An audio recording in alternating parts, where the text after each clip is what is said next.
मेरो दाँत त एकदम राम्रो थियो पहिला। तर बाबु पेटमा आएपछि दाँत यस्तो फाटिँदै गयो, दाँत नि झर्यो अनि किरा लाग्यो। यो भनाइ तपाईले आफ्नो रिलेटिभ, आमा, दिदी बहिनीहरूबाट पनि सुन्नु भएको होला। आजको भिडियोमा प्रेग्नेन्सीले हाम्रो ओरल हेल्थलाई कसरी एफेक्ट गर्छ यो टपिकमा डीपली कुरा गर्छु। सो भिडियो लास्टसम्म हेरिदिनु होला। नमस्कार, म Nepal medical council register doctor Shrestha Ghimire. आमा बन्नु र एउटा बेबीलाई नयाँ लाइफ दिनु यो हरेक महिलाको लागि ठुलो रेस्पोन्सिबिलिटी हो। प्रेग्नेन्सीको बेलामा स्ट्रेस, एन्जाइटी, डिप्रेसनले त हाम्रा कति दिदीबहिनी आमाहरू लडिरहनु पनि भएको होला। तर त्यही पनि यस्तो अवस्थामा नानी प्रेग्नेन्ट भएको बेला दाँत त्यसरी घोटेर माझ्नु हुन्न त? यस्तो पनि कतै गाउँ सहरतिर सुनिरहेको हुन्छ।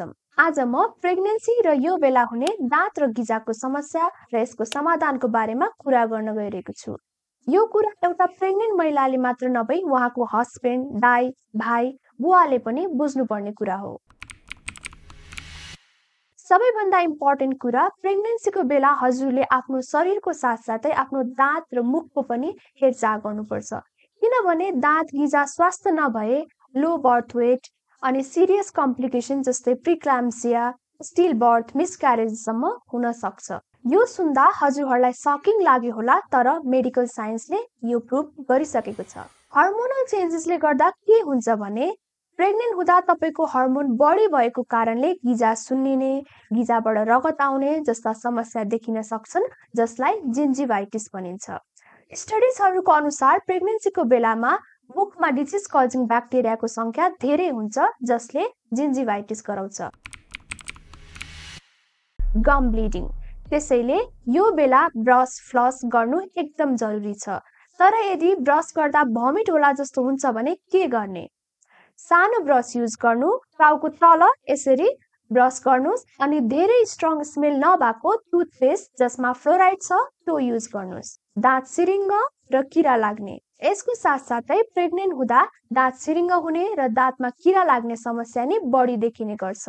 यो हुने कारण फर्स्ट, प्रेग्नेन्सीको बेला ग्यास्ट्रिक बढ्छ, मुखमा अमिलो पानी आउने बढी हुन्छ। Second, morning sickness.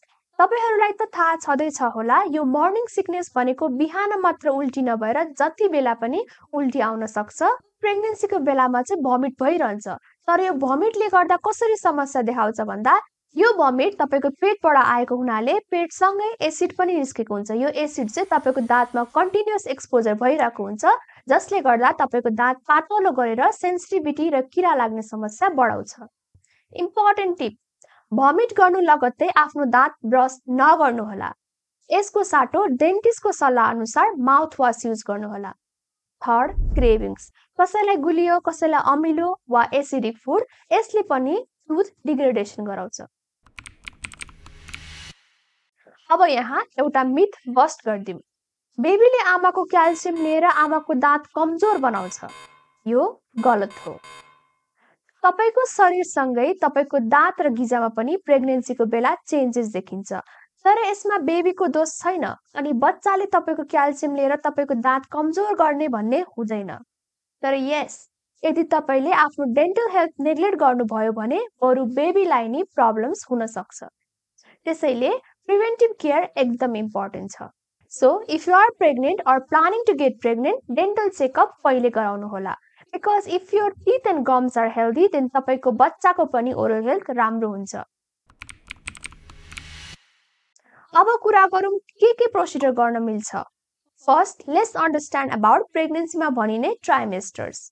9 महिनाको प्रेग्नेन्सीलाई 3 मन्थमा डिभाइड गर्दा फर्स्ट 3 मन्थलाई फर्स्ट ट्राइमेस्टर, सेकेन्ड 3 मन्थलाई सेकेन्ड ट्राइमेस्टर, थर्ड 3 मन्थलाई थर्ड ट्राइमेस्टर भनिन्छ। फर्स्ट ट्राइमेस्टरको बेला हजुरहरूको डेन्टिस्टले तपाईलाई हेरेर तपाई प्रेग्नेन्ट हो कि होइन थाहा पाउनुहुन्न। त्यसैले तपाईले आफै डेन्टिस्टलाई म प्रेग्नेन्ट छु or I am expecting भनिदिनु होला। किनभने हामी प्रेग्नेन्ट महिलामा एक्सरे गर्न एभोइड गर्छौं। कुनै यस्तो मेडिसिन नि हुन्छ जुन प्रेग्नेन्ट लेडीलाई दिन मिल्दैन। सो तपाईले नि याद गर्नु पर्यो, प्रेग्नेन्ट भएको बेला आफै जुन पाए त्यही औषधि खानुहुन्न। यदि तपाई फर्स्ट ट्राइमेस्टरमा केही समस्या लिएर जानुभयो भने इमर्जेन्सी छैन भने डाक्टरले सेकेन्ड ट्राइमेस्टरमा गर्ने सल्लाह दिनुहुन्छ। Just to be safe, second trimester the safest period. American dental association 2015 को अनुसार हामीले दिने लोकल एनेस्थेसिया तपाईको जुन पनि ट्राइमेस्टरमा सेफ हुन्छ। अब प्रेग्नेन्सीको बेलामा कुन प्रोसिजर गर्न मिल्छ, स्पेशली सेकेन्ड ट्राइमेस्टरमा। गम स्वेलिङ ब्लिडिङ छ भने डेन्टिस्टकोमा जानुहोला। तपाईको प्लाक क्याल्कुलस डेन्टिस्टले सफा गर्नुहुन्छ। यो प्लाक क्याल्कुलस रिमुभ गर्ने प्रोसिजरलाई स्केलिङ भनिन्छ। यदि यसको बारेमा थप जानकारी चाहनुहुन्छ भने माथि देखिएको आई आइकनमा गएर हेर्न सक्नुहुन्छ। यदि तपाईको दाँतमा किरा लागेको छ भने प्रेग्नेन्सी प्लान गर्नु अघि नै डेन्टिस्टकोमा गएर भर्नुहोला, किनभने यत्तिकै छोड्नु भयो भने नसासम्म छोएर इन्फेक्सन भएर पछि दाँत आरसिटीमा जान नै सक्छ।